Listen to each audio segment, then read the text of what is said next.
Namaste. Today we'll discuss converse, inverse, and contrapositive of a condition. Let P implies Q is a condition. One example also I took. In a triangle ABC, the PB, let P be angle B equal to angle C. If two angles are equal, then the sides opposite to equal angles are equal. That means AB equal to AC. This is a condition. How to write the converse of this statement means, okay, we have to interchange the hypothesis and conclusion. In this statement, what is the hypothesis? Angle B equal to angle C is the hypothesis. Okay. And conclusion is AB equal to AC. That conclusion and hypothesis are interchanged.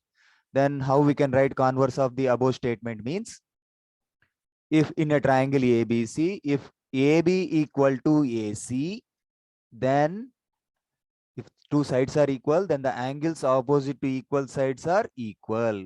You have interchanged the hypothesis and conclusion. This is how you will get converse of a condition. Next, we will write what is inverse. If you negate, if you denial the hypothesis and conclusion, okay, then we'll get inverse. That means negation of P implies negation of Q. This gives the inverse. Okay. For the above example, for above isosceles triangle property, you already wrote converse. Now we'll write inverse. See, in triangle ABC, if angle B is not equal to angle C, then AB is not equal to AC. This is how we'll write inverse. Next, we'll see contrapositive. In contrapositive, what we have to do, that negations are interchanged. Negation of conclusion and hypothesis are interchanged. That means negation of Q implies negation of P will give the contrapositive of a condition. For above example, we'll write in triangle ABC, if AB is not equal to AC, then angle B is not equal to angle C. This is the contrapositive of this condition. Okay. Now we'll prepare a truth table and we'll see which statements are equivalents. Okay. P and Q, and what are all four possibilities we wrote. Now we'll write 1 minute. Now we are going to write 1 minute. Oh, sorry. Okay. Now we are going to write P implies Q here, and we'll write the converse Q implies P here, and negation of P, negation of Q also wrote, and what are all truth, what are all possibilities we wrote. If P is true, no, then negation P will be false, no, that and all we have listed. Okay, P implies Q will write first. When this condition will be false? When first statement is true and second statement is false. Remaining all cases, it is true. Okay, here it is false. Remaining all cases, it is true. See. Okay, and Q implies P when it is false. When here first statement Q is true and the second statement F is false. Only in this case, it will be false. Remaining all cases, it is true. Okay.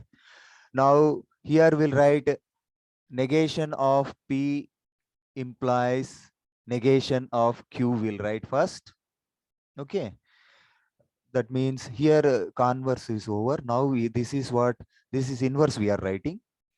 Okay. Next we'll write contrapositive. That is negation of Q implies negation of P. Contrapositive will write finally. Okay. Here see, when this will be negation of P implies, no? Okay. When first statement is negation P is true and negation Q is false. Only this statement, in this case only it is false. Remaining all cases, it will be true. Implies this, if then condition we know, no? Okay, a true statement cannot implies false statement. Similarly, contrapositive we are writing now. Negation of Q implies negation of P. Here, first statement is negation of Q true and negation of P false means only in this case. See, 1 minute. Okay. Okay. 1 minute, 1 minute, 1 minute, 1 minute. Something is happening. Okay. Okay. Oh, there I am clicking. Okay. Now it will work. Sorry. Negation of Q implies negation of P. No, only in this case it is false. Remaining all cases it is true. Okay. If you observe the truth values, which two statements are equal, you see? See, if you observe the condition and the contrapositive, they are having the same truth values. See, therefore, condition is equivalent to contrapositive. Okay. Similarly, the converse, see, converse is equivalent to inverse. See, the truth values are same. TT, FT. Here TT, FT. So converse is equivalent to, okay, inverse. Inverse and converse are equal. Okay. One more, see, one more, next one function we'll discuss. Why I'm discussing one function, I'll tell you. Some students are having uh, many doubts, see. How we can write the condition for one, they will ask. For that, I'm telling. Okay, one function is defined like this. See. A function f maps A to B is said to be one function if no two distinct elements of A have same image. Okay. And here I wrote, see, f maps A to B is one function. I wrote the conditions, statements I wrote. X1 and X2 are two elements. Condition I wrote here. Okay.